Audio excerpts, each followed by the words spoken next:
Surat traffic પોલીસે કતારગામ બે road ઉપર ટ્રાફિકની સમસ્યાના નિવારણ માટે ખાસ ડ્રાઈવ હાથ ધરી હતી। પાલિકાની ટીમ સાથે મળીને ગેરકાયદેસર રીતે મૂકવામાં આવેલા લારી ગલ્લા દૂર કરવામાં આવ્યા અને જપ્ત કરવામાં આવ્યા। સાથે જ નિયમોનો ભંગ કરતા વાહન ચાલકો સામે પણ કાર્યવાહી કરવામાં આવી।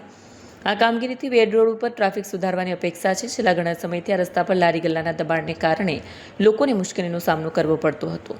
કતારગામ વિસ્તારમાં સિંગણપુરથી લઈને વેડ ગુરુકુળ સુધી અમને અવારનવાર ટ્રાફિક સમસ્યાઓની રજૂઆતો મળતી હતી।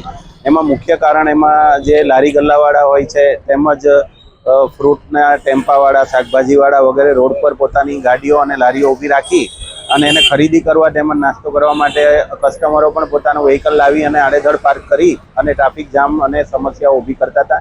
જેના વિરુદ્ધ અમે આજે સમગ્ર પોલીસ સ્ટાફ, ટ્રાફિક રીજન 2 નો સ્ટાફ તેમજ કોર્પોરેશનની દબાણ વિભાગની ટીમ સાથે મળી અને સમગ્ર રૂટ પર આજે આ દબાણ હટાવવાની કામગીરી કરી છે। એમાં જેટલા અડચણરૂપ વ્હીકલો હતા, લારીઓ હતી, એ બધી જપ્ત કરવાની તેમજ વાહનો ડિટેન કરવાની કામગીરી કરવામાં આવી છે, જેથી કરીને જે રેગ્યુલર ટ્રાફિક ચાલતો હોય છે એમને સમસ્યા નહીં થાય।